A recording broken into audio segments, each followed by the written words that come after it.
కడప జిల్లా రాజంపేట ముఖ్య నేతలు కార్యకర్తలతో మంత్రి ఆదినారాయణ రెడ్డి జిల్లా పార్టీ అధ్యక్షుడు శ్రీనివాసులు రెడ్డి సమావేశం కానున్నారు. అయితే స్థానిక ఎమ్మెల్యే మేడ మల్లికార్జున రెడ్డికి సమావేశంపై సమాచారం ఇవ్వలేదు. మల్లికార్జున రెడ్డి వైసీపీలో చేరుతున్నారన్న కారణంగానే పిలవలేదని టీడీపీ నేతలు అంటున్నారు. ఈ నెల 22న రాజంపేట నేతలతో సీఎం భేటీ కానున్న నేపథ్యం ఈ సమావేశం ప్రాధాన్యత సంతరించుకుంది.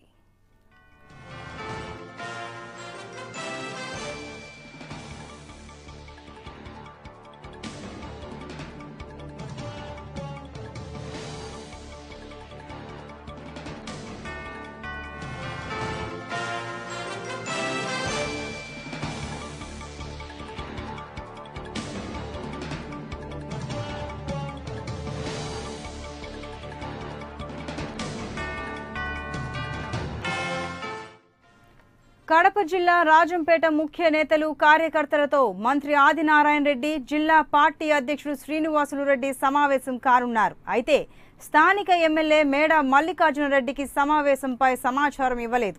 మల్లికార్జున రెడ్డి వైసీపీలో చేరుతారన్న కారణంగానే పిలవలేదని టీడీపీ నేతలు అంటున్నారు. ఈ నెల 22న రాజంపేట నేతలతో సీఎం భేటీ కానున్న నేపథ్యంలో ఈ సమావేశం ప్రాధాన్యత సంతరించుకుంది.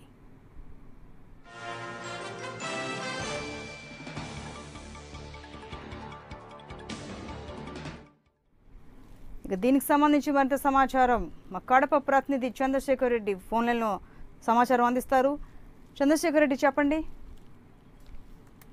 సంతోషి, రాజంపేట తెలుగుదేశం పార్టీలో ఒక్కసారిగా మలుపులు తిరగడం ప్రారంభమైంది. మేడ మల్లికార్జున రెడ్డి వైఎస్ఆర్ కాంగ్రెస్ పార్టీలో చేరుతున్నట్టు గత కొంతకాలంగా ప్రచారం సాగుతున్నా నేడు ఆయన తన తమ్ముడితో పాటు ప్రధానమైన ముఖ్య అనుచరులతో కూర్చొని సమావేశమై వైఎస్ఆర్ కాంగ్రెస్ పార్టీలోకి వెళ్లడానికి ఆయన పూర్తిగా సిద్ధపడుతున్న నేపథ్యంలో ఈ రోజు ఉన్నట్లుండి మంత్రి ఆదినారాయణ రెడ్డి అలాగే తెలుగుదేశం పార్టీ జిల్లా అధ్యక్షులు శ్రీనివాసులు రెడ్డితో పాటు మరికొంతమంది తెలుగుదేశం పార్టీ నాయకులు రాజంపేటకు వెళ్తున్నారు. రాజంపేటకు వెళ్తున్న సమాచారం కూడా మేడ మల్లికార్జున రెడ్డికి ఇవ్వకపోవడంతో ఆయన కొంతవరకు అసంతృప్తితో ఉన్నారు. ఇప్పటికే ఆయన వైఎస్ఆర్ కాంగ్రెస్ పార్టీలో చేరుతున్నట్లు ఈ నెల 24వ తేదీన చేరుతున్నట్లు దాదాపుగా చేరడం ఖరారైనట్టు మనకు సమాచారం ఉంది. అలాగే తెలుగుదేశం పార్టీకి సంబంధించి క్రియాశీలకంగా రాజంపేటలో ఎవరు ఇప్పటి వరకు అంటే మేడ మల్లికార్జున రెడ్డి తర్వాత ఆల్టర్నేటివ్ నేతలు ఎవరు కూడా లేకపోవడంతో అక్కడ అత్యవసరంగా ఒక ఇన్ఛార్జిని నియమించాల్సి రావడంతో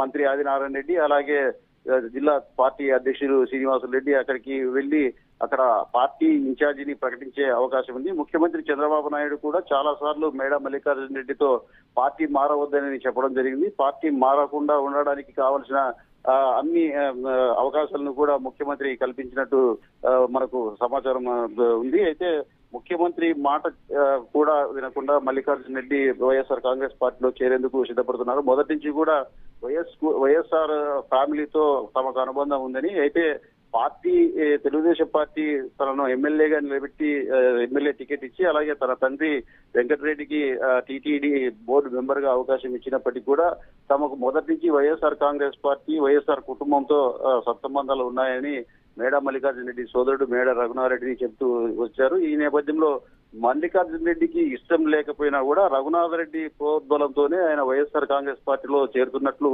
మనకు తెలుస్తోంది. ఈ క్రమంలో ఇప్పుడు ఉన్నట్లుండి ఆదినారాయణ రెడ్డి అలాగే శ్రీనివాసులు రెడ్డి పార్టీకి సంబంధించిన కొంతమంది నేతలు రాజంపేటకు వెళ్లనున్నారు. ఈ క్రమంలో అక్కడ పార్టీ ఇన్ఛార్జిగా మాజీ మంత్రి పసుపులేటి బ్రహ్మయ్యను ప్రకటించే అవకాశం కనిపిస్తుంది. అలాగే అక్కడ ఉన్న తెలుగుదేశం పార్టీకి సంబంధించిన క్రియాశీలకమైన కార్యకర్తలు నాయకులతో కూడా మంత్రి అలాగే జిల్లా అధ్యక్షులు చర్చించే అవకాశం ఉంది. పత్తిపాటి కుసుమకుమారి మాజీ తెలుగుదేశం పార్టీ అధ్యక్షురాలు మహిళా అధ్యక్షురాలు అలాగే మరికొంతమంది నాయకులతో కూడా అక్కడ చర్చించే అవకాశం ఉంది. చర్చించిన తర్వాత పసుపులేటి బ్రహ్మయ్యను ఇన్ఛార్జిగా ఈ రోజే ప్రకటించే పరిస్థితులు ఉన్నాయనే సమాచారం కూడా ఉంది. కాకపోతే ఇప్పుడు రాజంపేట స్థానానికి సంబంధించి కొంతమంది క్షత్రియ సామాజిక వర్గానికి సంబంధించిన వారు కూడా ఈ పార్టీలో చేరడానికి పెద్ద ఎత్తున కార్యకర్తలు చేయడానికి సిద్ధమవుతున్నట్లు తెలుస్తుంది. వారు కూడా అక్కడ టికెట్ ఆశిస్తున్నారు తెలుగుదేశం పార్టీకి సంబంధించి.